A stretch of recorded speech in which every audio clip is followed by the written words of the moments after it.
Hello guys, it's Batgirl here and welcome to the review of Batgirl and the Birds of Prey issue number 9. So today I'm going to review it and I'm going to read it from WeirdScienceDCComics.com. So this review is written by Eric Shaw.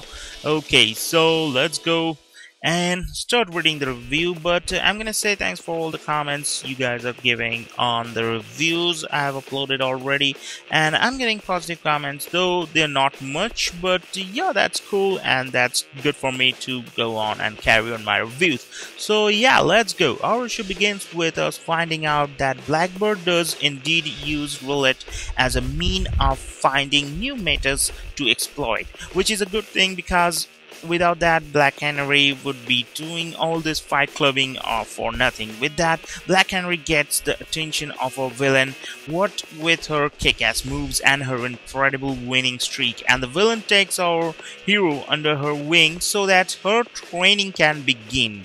Yeah, the majority of this issue is seeing Black Canary through a montage that shows her improvements with her powers under Blackbird's tutelage. And for a while there, I really thought that Dina was going to drink the Kool-Aid because while she was technically undercover to get info on what Blackbird was up to, she did seem really happy with her improvements and even seemed to respect Blackbird a bit. Yeah, that all changed when she was snooping around one night and saw Blackbird go and steal one of the other students' powers, which then led her to another student instead of going straight to the Birds of Prey, and the student went and had a whammy put on him and Black Canary as well. Yeah, it seems that Blackbird's school for gifted youngsters isn't all it's cracked up to be, but with Black Canary having that whammy put on her, I doubt she will be complaining much. In the end, Batgirl and Huntress decide that 2 weeks undercover without so much as a word is too much time to leave Dina on her own. But before they can begin their hunt for their friend, they're confronted by someone else looking for her, and that's Green Arrow. With a little info from the now powerless villain from Lost Issue Gemini, our team get together to go take on Blackbird, and after calling Nightwing in, it looks like they are going to have a hell of a team up doing it. That's it for this issue of Batgirl and the Birds of Prey. And even though this series continues to try and pander to geek culture with throwing out references to Star Wars and the like throughout, I actually found myself enjoying this issue, with the exception that no one seemed to know who Black Canary was, even though she was a famous rock star previous to this series. Besides that though, this was a decent read, even with the majority of it having to do with Black Canary simply training her power. It just lets the opportunity for these new powers to come around later on, and I can dig it. The art was decent throughout, and that is pretty cool. So yeah, that is awesome, and I'm gonna take it that as a positive.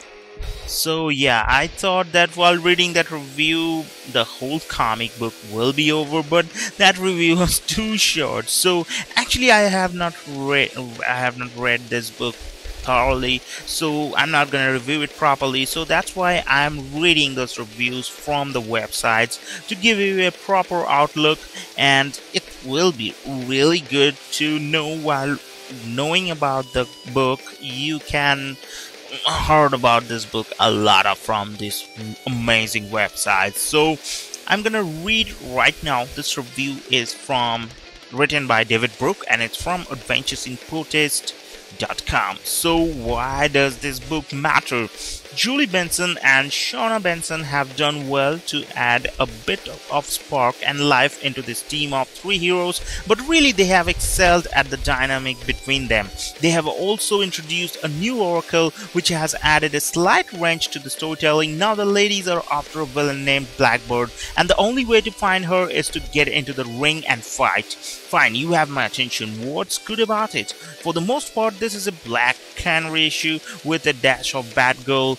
Batgirl and Huntress. The issue opens with Black Canary kicking a Wolfman's ass in the ring in awesome fashion, I might add, and essentially integrating herself with the villain. Through this, the writers developed some new characters with fantastic powers, as well as developed some powers Black Canary wasn't even aware she could do. It's in training scenes that the issue really excels, and it's fun to see Black Canary be surprised by herself. This allows the writers to tap into Black Canary's past via flashback, which is a nice reminder of how hard she had it as an orphan.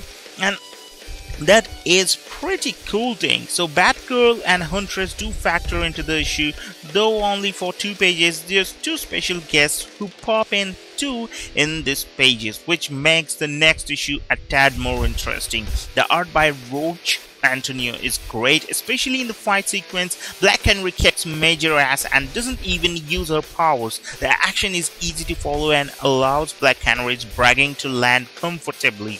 It can't be perfect, can it? In the training scenes, I wasn't entirely sure Black Canary was honest about being surprised by herself or just acting. She's in deep cover, so it would make sense to play it up, and expressions are so over the top, it's hard to be sure.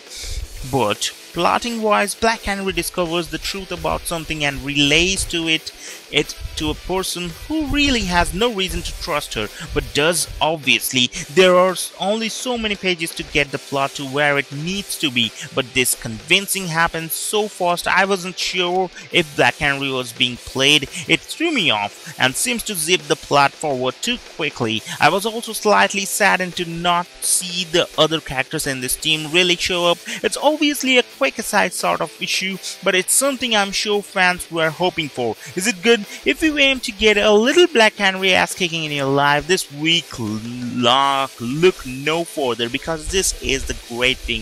A fun fight sequence and cool training montage sorts of scenes make this an entertaining issue. I'm gonna give it a 9 out of 10, though adventuresinprotest.com gave it a 8 out of 10, but I'm gonna give it a 9 out of 10 because while reading these reviews and while watching this comic book, while making this video, I have seen and I have noticed the illustration and the colors are looking great, and amazing poses and characters are developing in the storyline is amazing. So that's why with containing all of those positive points, I'm gonna give it a solid 9. You can give it 8.9 because 9 will be too much, so 8.9 out of 10.